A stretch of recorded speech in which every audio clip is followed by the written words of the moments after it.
আসসালামু আলাইকুম আপুরা ভাইয়ারা, কেমন আছেন সবাই? আশা করি সবাই ভালো আছেন।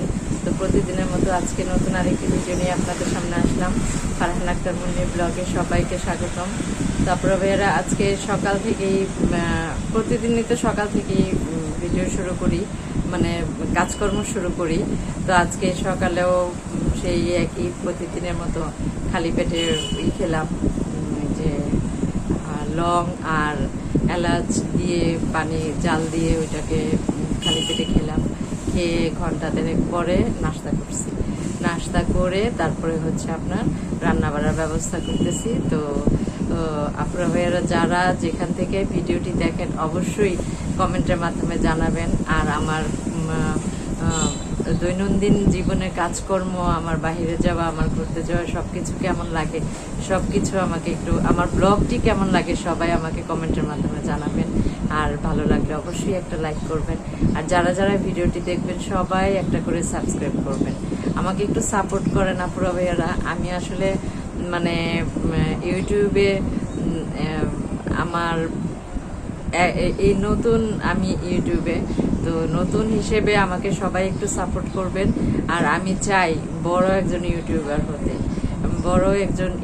হতে সবার কাছে যেন আমি জনপ্রিয় হতে পারি।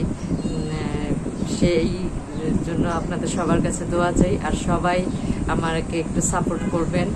আর আমার ব্লগগুলো কেমন লাগে আর কোনটা খারাপ লাগে সেটাও আমাকে কমেন্টের মাধ্যমে জানাবেন, আমাকে বলবেন।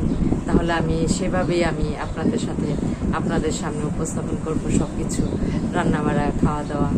আর হলো পরিবারের সবাইকে কাউকে আমি দেখাইতে পারি না, কারণ কেউ সামনে আসে না, শুধু আমার আম্মু ছাড়া। আর আমার ভাইয়ের বউ তো আসে না, আমার ভাই তো এখন অসুস্থ, বাসায় থাকে। তো আপুরা ভাইয়ারা সবাই সাপোর্ট করে আমার পাশে থাকবেন আর ভিডিওটি সম্পূর্ণ দেখার চেষ্টা করবেন সবাই। তো আজকে দেখি কি রান্না করি। এখন রান্না করবো। আর যেই বৃষ্টি শুরু হয়েছে, এই বৃষ্টির জন্য বাহিরে যাওয়া যাইতেছে না। 2 দিন ধরে এই বৃষ্টি, 2-3 দিন ধরে এই বৃষ্টি। তো পাশে থাকুন, দেখতে থাকুন ভিডিওটি, আর সাপোর্ট করবেন কিন্তু সবাই আমাকে। তাই আজকে আমি রান্না করবো হলে যে বরবটি আর আলু কেটে বেছে ধুয়ে সুন্দর করে রেখে দিছি এখানে। আর আলুগুলো যখন আপনারা কাটবেন তখন সাথে সাথে পানিতে ভিজিয়ে রাখবেন, নয়তো কী হয় জানেন, আলু লাল হয়ে যায়, তরকারি দেখতে খারাপ দেখা যায়। তো এখানে আমি আলু পানিতে ভিজিয়ে রাখছিলাম, এই জন্য আমার আলুটা লাল হয় নাই। তো বরবটি আর আলু এখানে ধুয়ে রাখছি, আর মাছ দিয়ে রান্না করব। আর এখানে হচ্ছে আপনার ধনিয়া পাতা, তারপর হচ্ছে পেঁয়াজ আর কাঁচামরিচ রাখছি। কাঁচামরিচ আজকে আস্ত দিব, কারণ বরবটির কালার আর কাঁচামরিচ কালারটা একরকম, তখন মানে বোঝা যায় না। ভাত খাওয়ার সময় মনে হয় বরবটির সাথে কাঁচামরিচও যায়, চলে যায়, এরকম আমার বহুবার হয়েছে। এই জন্য আজকে আস্ত রাখছি। আর হলো এই যে ধনিয়া পাতা আর পেঁয়াজ, কাঁচামরিচ একসাথে কেটে রাখছি। আর মাছগুলো এখন ধুবো, ধুয়ে পরে রান্না বসায় দেব। তো পাশে থাকুন, দেখতে থাকুন ভিডিওটি। তারপরে ভাইয়ারা, এখন আমি রান্নার জন্য রান্নাঘরে চলে আসলাম। তো আজকে রান্না করতেছি হলো বরবটি দিয়ে, আলু দিয়ে, মাছ দিয়ে রান্না করব। এই জন্য আমি চুলার মধ্যে আগেই তেল দিয়ে রাখছি, সে পাতিলে হাঁড়ির মধ্যে। এখন আমি পেঁয়াজগুলো দিয়ে দিব, চুলার মধ্যে। বিসমিল্লাহ। তেলটা অনেক গরম হয়ে গেছে, পেঁয়াজটা দিয়ে দিলাম। পেঁয়াজটা হালকা একটু ভাজা ভাজা করে তারপরে এটার মধ্যে রসুনটা ছেড়ে দিব। তারপরে অন্যান্য তরকারি। তো দেখেন, এখানে আমি হলুদের গুঁড়া, মরিচের গুঁড়া, ধনিয়ার গুঁড়া দিয়ে নিলাম। আজকে যেহেতু সবজি দিয়ে রান্না করতেছি, এর জন্য আজকে আমি আর ভালোভাবে একটু কষায় নিলে মাছটা খেতে ভালো লাগে। তো দিয়ে দিলাম। এটা লেজ মতো কষতে থাকুক। আর আমি বাকি আদার্স কাজ করি। আমার এই যে থালবাটি ধোয়া আছে, সব কিছু বই করা আছে, ওগুলি মাঝামাঝি করতে হবে, অনেক কাজ আছে। একটু সেরে নিয়ে এটা কষতে থাকুক। তো পাশে থাকুন, দেখতে থাকুন। তরকারি কালারটা সুন্দর হয়েছে না? লাল, সবুজ, হলুদ। আলু হয়েছে হলুদ, তারপরে বরবটি সবুজ, আর ঝোলটা হয়েছে লাল। অনেক সুন্দর লাগতেছে দেখতে। তো দেখেন আমার তরকারিটা কত সুন্দর হয়েছে। এখানে আমি কয়েকটা কাঁচামরিচ দিয়ে দিতেছি। কাঁচামরিচটা একটু ফ্লেভারটা ছড়াইলে, আস্ত কাঁচামরিচ দিচ্ছি এখানে, আমি কোনো কাঁচামরিচ দিই না, ফাইরা দিই না আজকে, আস্ত কাঁচামরিচ দিছি। তো এটা মানে কাঁচামরিচের ফ্লেভারটা একটু ছড়াইলে আমি পরে ধনিয়া পাতা দিয়ে তরকারিটা নামিয়ে ফেলবো। তরকারিটা আমার প্রায় হয়ে গেছে। তো দেখেন আমার তরকারিটা প্রায় হয়ে গেছে। আমি এখানে ধনিয়া পাতা দিতেছি। ধনিয়া পাতা দিয়ে আমি এখানে 1 মিনিটও রাখবো না, নামায় ফেলবো। কারণ ধনিয়া পাতা দিয়ে বেশি জাল দিলে পরে তরকারিটা স্বাদ লাগে না। ধনিয়া পাতা দিয়ে দিলাম।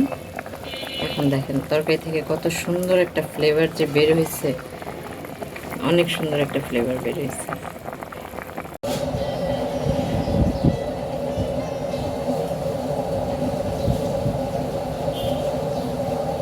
তারপরে আমি এখন ভাত খেতেছি, হলো বরবটি তরকারি রান্না করছি। বরবটি তরকারি ধনিয়া পাতা দিচ্ছি, সুন্দর একটা ফ্লেভার আসছে।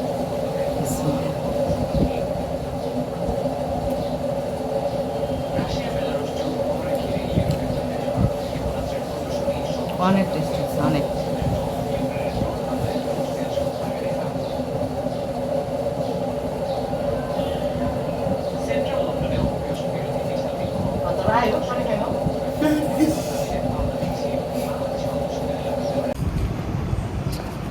আপনারা মেয়েরা এখন পুরো মানে বিকেল টাইম, বিকেল বলতে এখন প্রায় 4:30 মতো বাজে। এখন আম্মু নামাজ পড়া শেষ হলে পরে একটু চা খাবো। তো প্রতিদিনই তো ভাত খাওয়ার পর এই সময়ে আমি চা খাই। তো চা খাই আমি লং দিয়ে আর এলাচ দিয়ে চাটা বানায়া তারপর চাটা খাই। তো দেখেন এই যে আমি কিছু লং এখানে নিয়ে নিচ্ছি, এই যে লংয়ের আর এলাচ নিয়ে নিচ্ছি। লংয়ের কোনটা নেবেন জানেন? লংয়ের এই যে মাথায় যে এই যে ফুলটা থাকে না, এই ফুলের এই লংটা নেবেন, এই লংটা নেবেন। আর 2টা লং, বেশি না, 2টা লং আর একটা এলাচের মাথাটা একটু ছোটায় নেবেন, ওই ভিতরে যেন ওই যে বিচির যে ফ্লেভারটা মশলাটা থাকে ওইটা যেন যায় চায়ের সাথে। তো 2-3টা বলক আসলে পরে চাটা নামায়া পরে চাটা খেয়ে ফেলবেন। এটা যে শরীরের জন্য কতটা উপকার, কতটা ভালো। আর এটা যদি পারেন আপনারা, আমি সবসময় এটা করি যে রাতে এই ভাত খাওয়ার পরে ঘন্টা দেড়েক পরে একটা লং আর হচ্ছে একটা এলাচ আর হচ্ছে 2টা লং আমি চিবিয়ে খাইয়া 1 মগ পানি খেয়ে ফেলি। আর সকালবেলা এভাবে করে আমি খালি পেটে 2টা লং একটা এলাচ, এটাকে মানে প্রথমে আমি কী করি, 2 কাপ পানির মধ্যে 2-3 কাপ পানির মধ্যে আর কি এটাকে ভালো করে জাল দিয়ে এটা 1 কাপ বানাই। 1 কাপ বানাইয়া কুসুম গরম ঠান্ডা করি। পরে কুসুম গরম হইলে পরে যাইয়া ওইটারে আমি খাই। এত উপকার শরীরের জন্য আর ঠান্ডা কাশির জন্য মানে বলার মতো না, খুবই উপকার।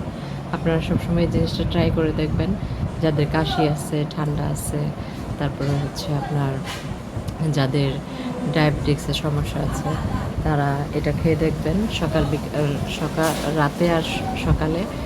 আর যদি পারেন চা দিয়ে খাবেন, অনেকটা উপকার, অনেকটা। আর রাতের বেলা এটাকে চিবিয়ে খাওয়ার চেষ্টা করবেন। প্রথমে একটু কষ্ট হয়, মশলা জাতীয় তো একটু ঝাঁঝ লাগে, পরে যায় ঠিক হয়ে যায়। দাঁতের জন্য এটা খুব উপকার। তো এটা খাবেন। দেখেন আপুরা ভাইয়ারা, বিকেলবেলা বাইরে কি পরিমাণ বৃষ্টি হইতেছে। বৃষ্টির মধ্যে মুড়ি মাখা খাইতে এত ভালো লাগে। তো চা খাইতেও ভালো লাগে। এখন মানে কয়টা বাজে? আসরের পর পর এখন চা খাবো। দেখেন কীভাবে বৃষ্টি নামতেছে, আকাশের অবস্থা কী পরিমাণ খারাপ, ঝুম বৃষ্টি। খুব ইচ্ছে করতেছে বৃষ্টিতে ভিজতে, খুব খুব ইচ্ছে করতেছে। এই বৃষ্টি দেখে মানে খুব ইচ্ছে করতেছে যে বৃষ্টিতে ভিজি, কিন্তু ভেজার তো কোনো উপায় নাই। রাস্তায় তো আর ভেজা যায় না, আর ছাদে উঠেও ভেজা যায় না, কারণ ছাদেও তো আশেপাশে বিল্ডিংয়ের মানুষ থাকে। তো আসলে ঢাকা শহরে বৃষ্টিতে ভেজার মতো কোনো জায়গাই নেই। তো দেখেন কত সুন্দর বৃষ্টি হইতেছে, বৃষ্টি দেখে ভালো লাগতেছে, কিন্তু রাস্তার অবস্থা খুবই খারাপ। রাস্তায় চলাচল করাও মানে অনেক কষ্ট। তারপরে বেড়ে দেখেন এখানে এলাচ দিছি, আর এখানে 2টা লং দিয়ে 2টা বলক আনাবো। বলক আনায়া পরে এই চাটা খাবো। এই চাটা আমি প্রতিদিনই খাই, যেমন স্বাদ লাগে, খাইতে ভাল লাগে। এমন কাশির জন্য উপকার, অনেক উপকার কাশির জন্য, অনেক ভালো লাগে খেলে, কাশির জন্য অনেক ভালো লাগে। এটা এখন খাবো।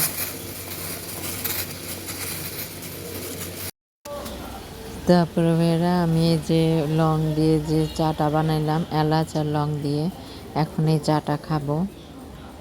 চাটা খেতে খুবই ভালো লাগে, এর ফ্লেভারটা। আর যদি লাল চা খাওয়া যায় তো কথাই নেই, এটা আরও উপকার বেশি। তো আপনারা এইভাবে চা বানিয়ে খাবেন, লাল চা খাওয়ার চেষ্টা করবেন। আর হলো গিয়ে লংটা যেভাবে হোক সকালে আর রাত্রেবেলা খাওয়ার চেষ্টা করবেন। সকালে আর রাত্রে খালি পেটে, আর রাত্রে খাওয়ার 1-1.5 ঘন্টা পরে চিবিয়ে খাবেন লং এলাচ। তো বেশি না, 2টা করে লং আর 1টা এলাচ। এভাবে খেলে আপনারা শরীরের জন্য অনেক উপকার পাবেন, কাশির জন্য উপকার পাবেন, অনেক ভালো হবে। তারপরে ভাইয়ারা ভালো লাগলে ভিডিওটি অবশ্যই একটা লাইক করবেন। সবাই ভালো থাকবেন, সুস্থ থাকবেন। আল্লাহ হাফেজ।